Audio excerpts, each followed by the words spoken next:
This video is about the kernel and range of a linear transformation. We have three objectives. First, we're going to define the kernel and the range. Then we're going to do an example to see how to find the kernel and the range of a given transformation. And then we're going to look at a theorem to explore the relationship between the kernel and preimages of vectors in the range. We'll start with the definition of the kernel. If T is a linear transformation that maps from U to V, the kernel of T is written K of T. It's the set of vectors little u in the vector space capital U such that T of U is equal to 0. We can picture that like this. If this is the vector space U, the domain, the codomain, over here the vector space V, and there are a bunch of vectors U1, 2, 3, 4, 5, etc. in U, and they all get mapped over here to different vectors in V. Here's the 0 vector in V. Here's some other vectors. Notice S and T over here in V don't have any vectors coming in to them that are mapped to them from U. That's okay. Also notice that every vector here in U is mapped to some vector over here in V. If there were another vector, say U10 over here, that was not mapped to some vector over in V, then T would not be a mapping according to the definition of a mapping. Well, if we look at all the vectors here that correspond to the 0 vector in V, U1, 2, 5, and 7 here all get mapped to the 0 vector and no other vectors down here do. This set of vectors is called the kernel of T. So we can see the kernel of T here in blue. The range of this linear transformation T from U to V, written R of T, is the set of all vectors T of U, the images of U under T, that are in V, such that the vector U is in the vector space capital U. And we can picture the range like this.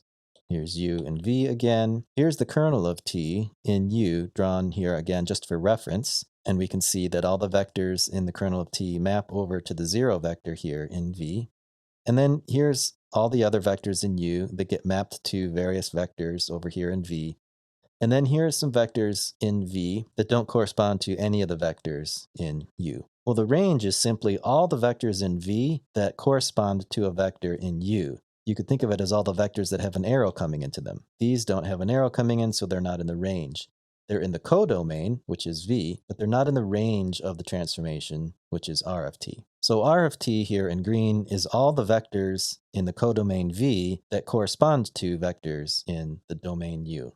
There are theorems in the book that tell us that the kernel and range are subspaces of the domain and the codomain, respectively. The proofs of those are very similar to the proofs that the null space and the column space are subspaces, and it's a good exercise to try and see if you can do these proofs that the kernel and the range are subspaces of U and V, respectively. Okay, let's do an example. Given this linear transformation T from P2 to C3, defined by T of P is equal to the vector in C3 whose entries are P of 0, and P of 2, we want to find the kernel and the range. We're going to use the definitions of the kernel and the range to do this. We'll start by finding the kernel. You could just as easily start by finding the range. In order to find the kernel of T, we use the definition, which we can see here. T of P equals 0. Remember, the kernel of T is a subset of, in this case, P2, the domain. So it's a subset, in fact, a subspace, of vectors in P2, so second-degree polynomials that get mapped to the 0 vector. That means that when I take the image of one of those P's under T, I get 0. Another way to say that is T maps all of these vectors in the kernel to the 0 vector. So this is the defining equation for the kernel for any linear transformation. So we need to find all of these vectors P. Well, in order to do that, we look at this equation. We also look at an arbitrary vector in P2. And it's important that this is an arbitrary vector, which in this case is a polynomial. We can't use a specific vector. We have to use an arbitrary vector. I've talked about that in previous videos. To review really quickly, when we say an arbitrary polynomial, we mean any polynomial in P2. In other words, any arbitrary polynomial in P2 can be written like this. A scalar a0 plus another scalar a1 times x plus a third scalar a2 times x squared, where all these scalars are complex numbers. So we're going to take this arbitrary polynomial, do t to it, and see what we get, and then set it equal to 0. So t of p is equal to p of 0, p of 0, p of 2, from the definition up here. Well, what's p of 0? That means plug in a 0 for x into the polynomial. Well, if I plug in a 0 here and a 0 here, I get a0 plus a1 times 0 plus a2 times 0 squared. And then do that again, so just copy and paste. And then plug in a 2 for x up here. So that's a0 plus a1 times 2 plus a2 times 2 squared. So I'm just replacing x with a 2 here and x with a 2 here. Now this thing has to be equal to the 0 vector in C3, which is this one. Well, now I have a vector equation. This vector is equal to this vector. So I can simplify the left-hand side like this, add these terms up, just gives me the a0, and the a0 here, then I've got an a0, 2a1, and 4a2. And the vector equation tells me that a0 has to be equal to 0, and again, the same thing, a0 has to be equal to 0, and a0 plus 2a1 plus 4a2 also has to be equal to 0. So really, I just get two equations, this one and this one. And the left-hand side of this equation comes from letting a0 be a 0, as we found in the first equation here. So I'm just left with 2a1 plus 4a2 on the left side equal to 0 on the right side. Then I can solve this equation for a1, subtract 4a2 from both sides and divide by 2, and I can see that a1 has to be equal to minus 2 times a2. This gives me a relation of linear dependence on a1 and a2.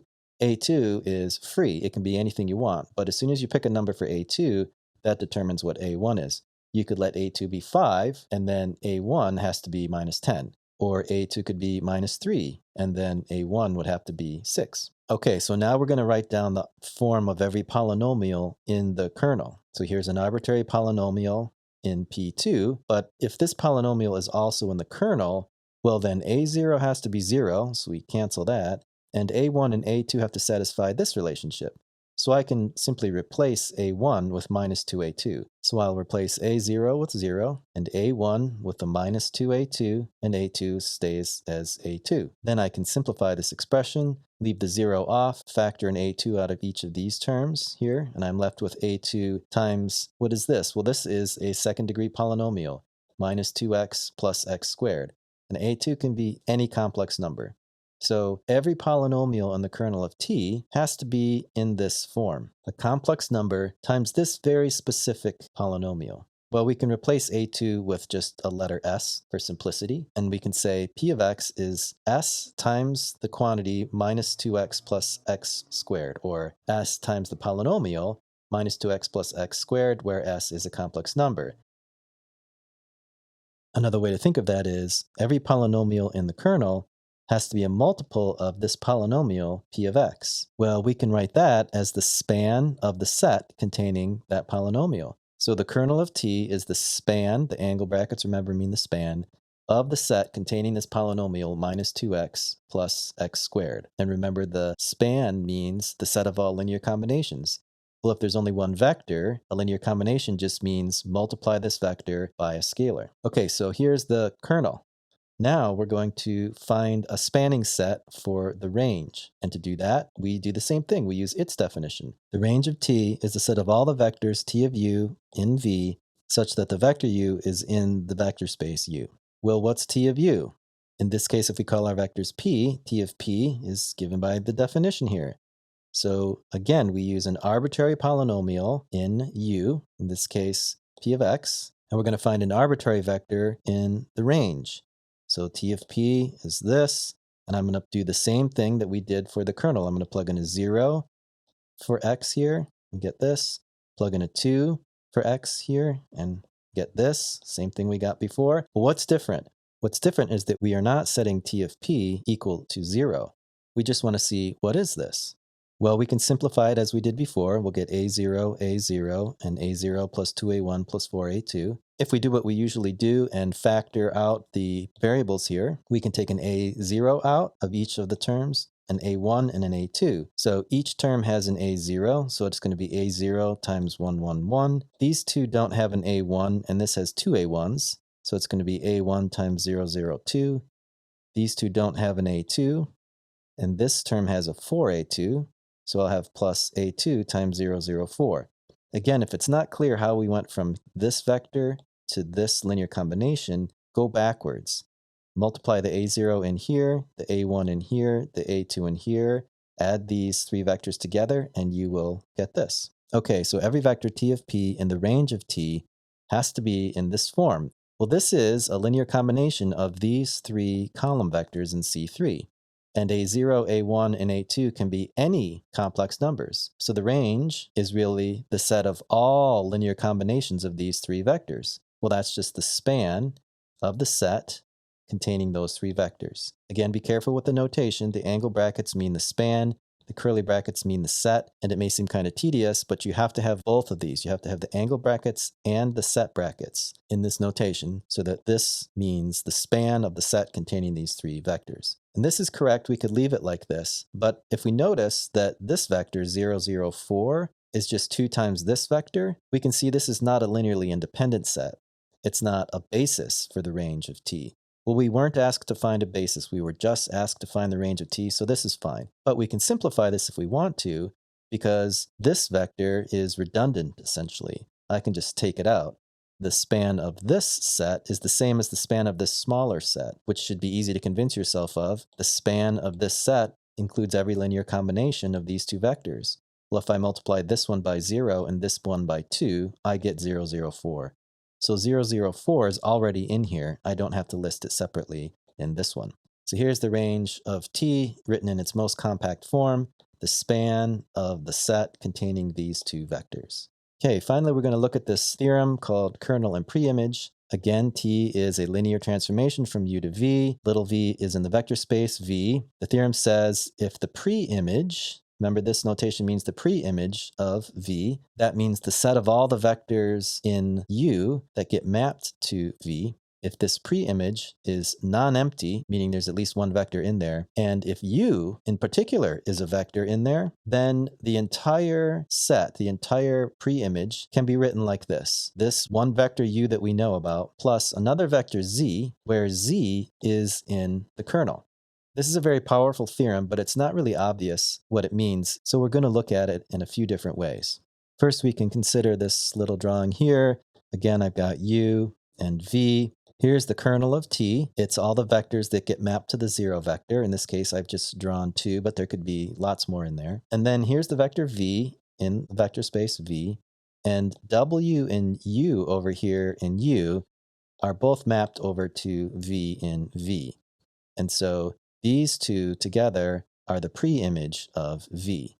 Okay, and the theorem tells us that if I know of a vector in the preimage, say for example u, then every vector in the preimage, say w, can be written as u plus some vector, say z, in the kernel. You can look in the book for the full proof of this theorem, but here's a little argument, a little outline of the proof that should convince us that it's actually true. If w is a vector in the preimage, like say this vector here, for some v in v, like this one, and u is also a vector in the preimage, like this one, then w is equal to u plus z for some vector z in the kernel, say like this one.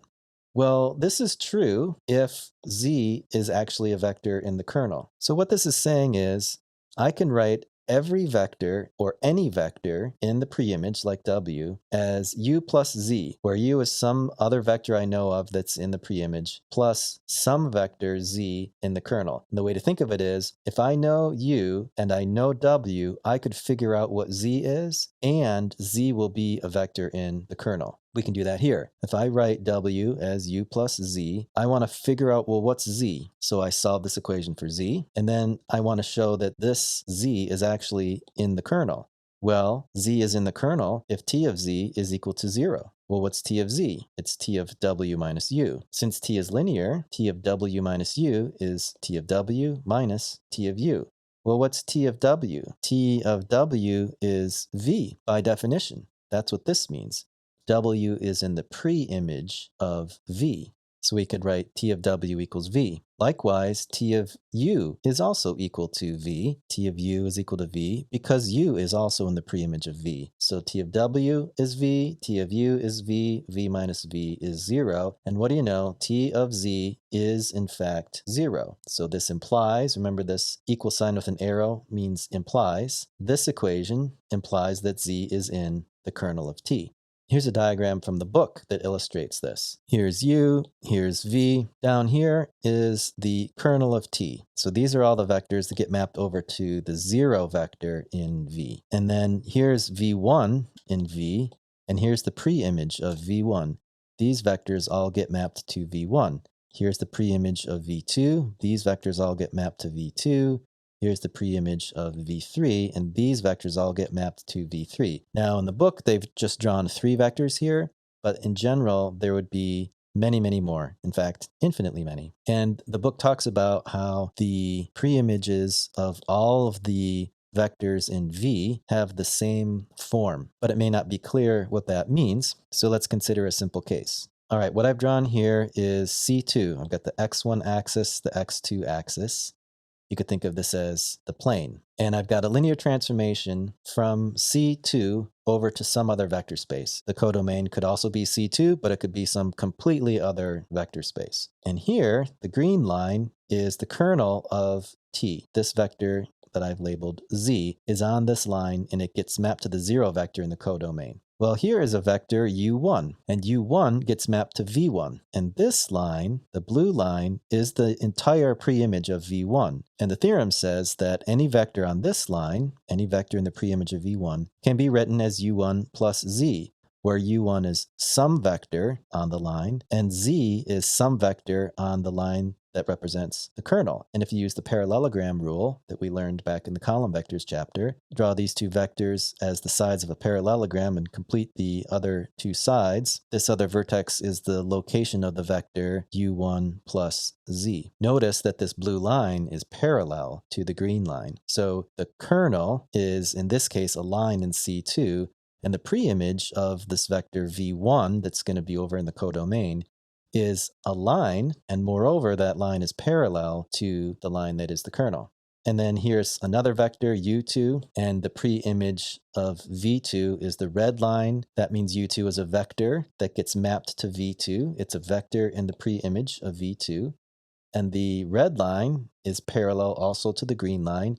And you could think of the red line as the green line, which is the kernel, shifted by U2. By the vector U2. And here's U2 plus Z, again using the parallelogram rule. So we draw this one, complete the other 2 sides of the parallelogram, and here is the sum of U2 plus Z. So the preimage of V1 is the kernel shifted by this vector U1 that's just an arbitrary vector in the preimage of V1. The preimage of V2, again, is the kernel, the green line, shifted by the vector U2, which is just an arbitrary vector in the preimage of V2. Okay, so the bottom line with this kernel and preimage theorem is that it characterizes the preimage of any vector in the codomain. The preimage, namely this set, has the same structure, if you will, for example, parallel lines, as the kernel. This theorem is essentially saying that the kernel is really, really important, and in some sense, in this sense in particular, it characterizes all the preimages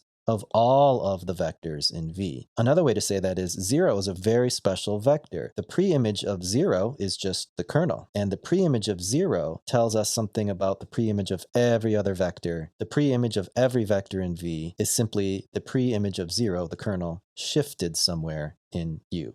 Okay, that finishes this video on the kernel and range of a linear transformation. We defined these 2 things. We did an example where we found the kernel and the range of a given transformation, and then we saw the kernel and preimage theorem, and what that says about the relationship between the kernel of a linear transformation and the preimage of every other vector in the range.